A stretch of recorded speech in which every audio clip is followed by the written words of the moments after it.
Hello everyone, welcome to my YouTube channel Dinesh math classes. हामीले last क्लासमा theorem 5 गरेका थियौँ।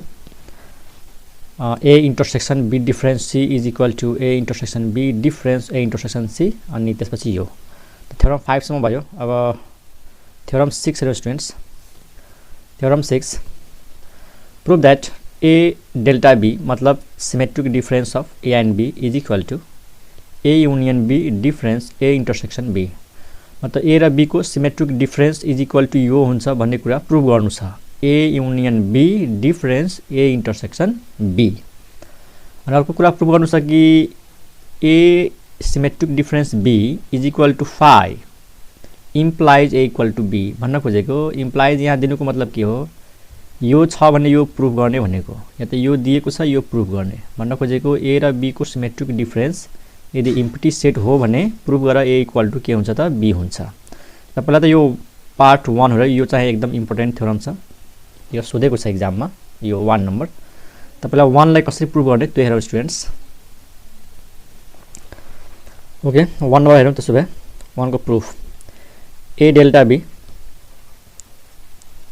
पहिला त ए डेल्टा बी यानी सिमेट्रिक डिफरेन्स को डेफिनेसन के हो त्यो लेख्नु पर्यो। हामीले सिमेट्रिक डिफरेन्सलाई यसरी डिफाइन गरेका थियौँ, A difference B union B difference A. यहाँबाट हामीले सुरु गर्ने हो है। सिमेट्रिक डिफरेन्सको डेफिनेसन यही हो, A difference B union B difference A. अब हामी यसलाई के गर्छौँ, सेट बिल्डर फर्ममा लेख्छौँ। सेट बिल्डर फर्ममा कसरी लेख्छौँ त हेर, the set of all x such that x belongs to, अब युनियन छ, युनियन भन्दा अगाडि ए डिफरेन्स बी छ, त x belongs to A difference B. Union भन्नाले और भयो, अनि x belongs to B difference A. यो भयो set builder form of union. The set of all x such that x belongs to A difference B, union भएर or x belongs to B difference ए। त्यसपछि B difference है, B difference के अरे A difference बीले के भन्छ त, this is equal to the set of all x such that x belongs to A and, minus छ र एन्ड लेख्छौँ, X does not belong to B. यो हो यसको मतलब X belongs to A difference B को मतलब X belongs to A and x does not belong to B, थाहै छ। और अब यहाँनिर बी डिफरेन्स ए छ भनेपछि के लेख्छौँ, एक्स बिलोङ्स टु बी अनि and x does not belong to A. ठिक छ, त यसको मिनिङ लेख्यौँ र यसको मिनिङ लेख्यौँ, यो तिमीहरूलाई थाहै होला।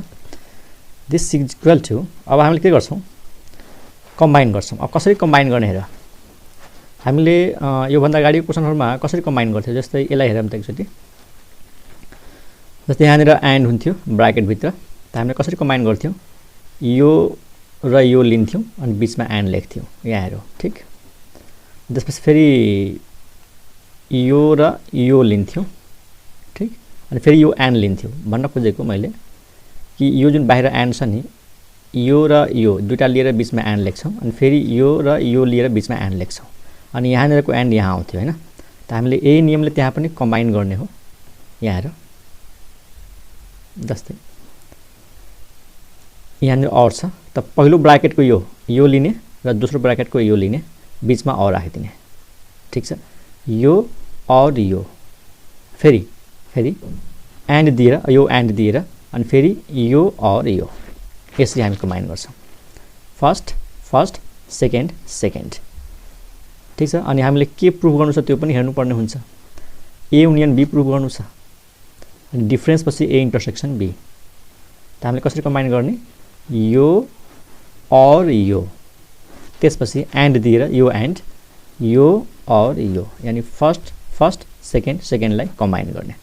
ठिक छ, the set of all x such that, यहाँ हेरौँ है, एक्स बिलोङ्स टु ए अनि यो और अनि एक्स बिलोङ्स टु बी, यसको फर्स्ट त्यसको फर्स्ट कम्बाइन भयो, एन्ड दिने। अब कुन एन्ड, यो वाला एन्ड, त्यसपछि फेरि यो और यो, फर्स्ट यो अनि सेकेन्ड र सेकेन्ड, एन्ड पछि के लेख्ने, x does not belong to B, x does not belong to B अनि और है, or x does not belong to A, यसरी कम्बाइन गर्ने।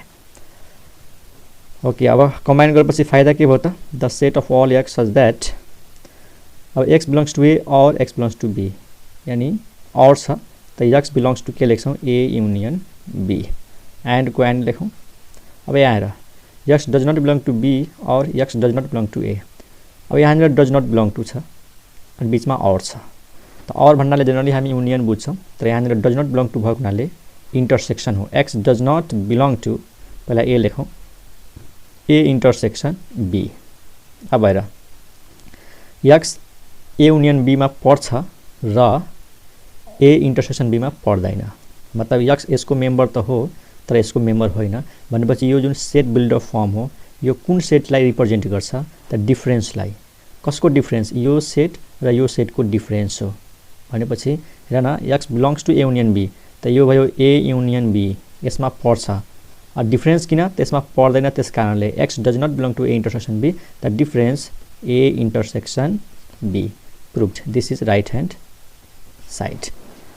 त यो प्रुभ भयो, हाम्रो इम्पोर्टेन्ट थ्योरम छ, सोधेको छ इक्जाममा। त हामीले जस्ट यसमा बुझ्नुपर्ने के हो कि कम्बाइन कसरी गर्ने, त त्यही छ, योभन्दा अगाडिको नियम जस्तै छ, यो सँगै लिएर कम्बाइन गर्ने हो। फर्स्ट और फर्स्ट अनि एन्ड दिएर सेकेन्ड और सेकेन्ड। त पहिलो ब्राकेटमा हेर यो फर्स्ट र यो फर्स्ट लेख्यौँ, दोस्रो ब्राकेटमा सेकेन्ड र यो सेकेन्ड लेख्यौँ, ठिक छ। ओके, त यो राइट ह्यान्ड साइड प्रुभ भयो। 2 नम्बरमा हेर ए डेल्टा बी यानी सिमेट्रिक डिफरेन्सको भ्यालु के दिएको छ? Empty set. Then prove that A is equal to B. यसबाट यो प्रुभ गर्नु छ। कसरी प्रुभ गर्ने त 2 नम्बर हेरौँ, के दिएको छ हामीलाई? A delta B is equal to 5 यो दिएको छ। त हामी यसलाई यसरी प्रुभ गर्छौँ। हेर यसलाई सजिलो आइडिया के छ, ए डेल्टा बी इक्वल टु 5 दिएको छ, त ए डेल्टा बी को पहिला फर्मुला युज गरिदेऊ। ए डेल्टा बीले के भन्छ? A difference B union B difference A, this is empty set. तिमीहरू आफै भन, यहाँ युनियन छ, यो सेटको र यो सेटको युनियन नै इम्प्टी छ, यसको मतलब यो दुईटै सेट के हुनुपर्छ? इम्प्टी हुनुपर्छ। A difference B is empty set and B difference A is also empty set. तिमीहरू आफै विचार गर, यो युनियन छ होइन, यो पनि एउटा सेट हो, यो पनि एउटा सेट हो। जब दुईटा युनियनको जब दुईटा सेटहरूको युनियन खाली छ रे, सेट ए को र सेट बी को युनियन नै खाली छ, यसको मतलब के हो? यो पनि खाली हुनुपर्छ, यो पनि खाली हुनुपर्छ, नभए युनियन कसरी खाली हुन्छ? यदि मानौ ए चाहिँ नन इम्प्टी छ, मानौ ए मा केही मेम्बरहरू छन्, बी मा केही पनि मेम्बर छैन, त युनियन लियो भने त ए को मेम्बर त आइहाल्छ नि, त्यो त नन इम्प्टी हुनै सक्दैन। त भन्न खोजेको के हो कि दुईटा सेटको युनियन नै इम्प्टी छ, त यो दुईटै सेट के हुनुपर्छ त? इम्प्टी हुनुपर्छ। दुईटा इम्प्टी सेट भएपछि बल्ल त्यसको युनियन इम्प्टी हुन्छ। त त्यही भनेको छ, यहाँ युनियन छ, कसको कसको युनियन छ? ए डिफरेन्स बी को र बी डिफरेन्स ए को इम्प्टी छ भनेपछि यो सेट पनि इम्प्टी हुनु पर्यो, यो सेट पनि इम्प्टी हुनु पर्यो। र यदि मैले पढाएको अगाडिको भिडियोहरू हेरेको छ भने यहाँनिर तिमीलाई थाहा होला कि A difference B is equal to empty set छ, यसको मतलब के हो थाहा छ? ए भन्दा ठुलो बी हो, मतलब ए बाट बी माइनस गर्दाखेरि केही बाँकी रहेन, केही पनि बचेन, एमा इम्प्टी देखायो, यसको मतलब A must be subset of B, A चाहिँ बी को सबसेट हो। अनि फेरि बी बाट ए घटाउँदा 5 आएको छ, त्यसले भन्यो कि बी चाहिँ ए को सबसेट हुनुपर्छ। दुईटा सेटको डिफरेन्स इम्प्टी हुनुको मतलब के हो कि यो सेट अगाडिको सेट बी को चाहिँ सबसेट हुनु पर्यो। यहाँ बी अगाडि छ त बी चाहिँ ए को सबसेट हुनु पर्यो। जबसम्म ए बी को सबसेट हुँदैन नि ए डिफरेन्स बी इम्प्टी हुँदैन। र सजिलो एक्जाम्पल जस्तै मानौ ए मा छ 1 र 2, मानौ सजिलोको लागि बी मा छ 1 2 3, ठीक छ, 1 2 3 के ए बी को सबसेट हो किनकि ए का सबै मेम्बर बी मा छन्। अब ए डिफरेन्स बी कति हुन्छ त भन? अब ए बाट बी माइनस गर्यो भने 1 2 यसमा पनि छ 1 2 यसमा पनि छ, यो दुईटै माइनस भयो त केही पनि बाँकी रहेन ए मा 5। त्यही भनेको छ A difference B equal to 5 it means A subset of B and B difference A equal to 5 it means B subset of A. अनि ए बी को सबसेट र बी ए को सबसेट, यसको मतलब के हो? A is equal to B हो। बस A subset of B and B subset of A it means A equal to B. A B को सबसेट हो, बी ए को सबसेट हो, मतलब ए का सबै मेम्बरहरू बी मा छन् र बी का सबै मेम्बरहरू ए मा छन्, यसको मतलब ए इज इक्वल टु के छ त? बी हो। प्रुभड।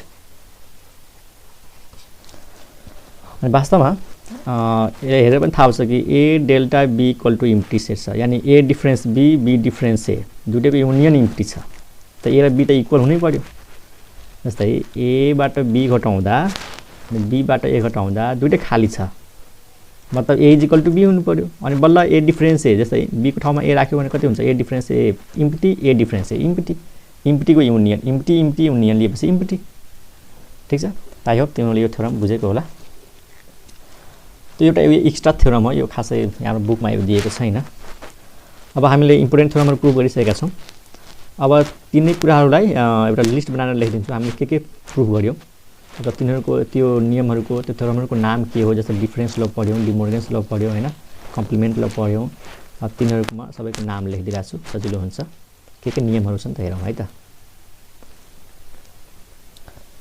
ओके स्टुडेन्ट्स त यहाँनिर छ केही basic laws of algebra of sets let A B and C are the subsets of a universal set U फर्स्टमा छ इन्क्लुजन लज है इन्क्लुजन यो नियमले के भनेको छ कि A is subset of A यो त हुनै पर्यो every set is the subset of itself second नम्बरमा के छ A is subset of B and B is subset of A then A is equal to B यो त हुनै पर्छ कि A B को सबसेट हो र B A को सबसेट हो यसको मतलब A equal to B हो थर्ड नम्बरमा के भनेको छ A subset of B and B subset of C implies A subset of C यो पनि त हुनै पर्यो A B को सबसेट र B C को सबसेट भनेपछि के हुनु पर्यो A subset of C fourth नम्बरमा के भनेको छ empty set is subset of A यो पनि हुनै पर्यो empty set is subset of every set त यो नियमलाई के भनिन्छ इन्क्लुजन लज 2 नम्बरमा के छ आइडेन्टिटी लज यसमा के भनेको छ कि कुनै पनि सेट होस् A अनि इम्प्टी सेट फाइ छ त A को र इम्प्टी सेटको युनियन लियो भने त अफ कोर्स A नै आउँछ इन्टरसेक्सन लियो भने फाइ आउँछ अनि कुनै पनि सेट A छ र यो युनिभर्सल सेट छ यो ठुलै हो अब सेट A को र युनिभर्सल सेटको युनियन लियो भने त युनिभर्सल सेट आउनु पर्यो किनकि यो A भन्ने सेट त युनिभर्सल सेटको सबसेट हुन्छ हामीलाई थाहा छ नि every set is subset of universal set जब यो A का सबै मेम्बरहरु यसमा छन् र यो दुटाको युनियन लियो भने के हुन्छ युनिभर्सल सेट आउँछ त्यही भनेको छ यसले भन्दैछ यदि A को र युनिभर्सल सेटको इन्टरसेक्सन लियो भने अब A आउँछ इन्टरसेक्सन भनेको त कमन मेम्बर्स त A मा जति मेम्बर हुन्छ त्यही कमन हुन्छ यो दुईटामा ओके थर्डमा छ आइडेम्पोटेन्ट लज यो नियमले के भनेको छ कि union of any set with itself is A यो त हुनै पर्यो अर्कोले भनेको छ union intersection of any set with itself is A त्यो त हुनै पर्यो अब यो सेम छ त युनियन लिए पनि A हुन्छ इन्टरसेक्सन लिए पनि A हुन्छ फोर्थ नम्बरमा commutative law A union B is equal to B union A यानी कम्युटेटिभ लजमा के हुन्छ कि A अगाडि छ यसमा B अगाडि छ यानी अगाडि पछाडी गर्दा केही फरक पर्दैन A युनियन B भन्न चाहे B युनियन A भन्न एउटै कुरा हो त्यसैगरी A intersection B is equal to B intersection A that is commutative laws associative laws यो हामी थ्योरममा प्रुभ गरेका छौं एसोसिएटिभ लजलाई ब्राकेटमा छ B युनियन C अगाडि A छ अब राइट साइडमा हेर ब्राकेटमा A युनियन B छ मतलब यहाँ पनि ABC छ यहाँ पनि ABC छ ब्राकेटमा B युनियन C छ यहाँ ब्राकेटमा A युनियन B छ त यो र यो इक्वल हुन्छ युनियन युनियन होस् चाहे इन्टरसेक्सन इन्टरसेक्सन होस् त एसोसिएटिभ लजलाई कसरी चिन्ने त ब्राकेटमा अन्तिम दुईटा जस्तै ABC मध्ये यो अन्तिम दुईटा ब्राकेटमा होस् अथवा सुरुको दुईटा ब्राकेटमा होस् यो र यो बराबर भयो भने हामीले के भन्छौं एसोसिएटिभ लज सेटिस्फाइड भयो भनेर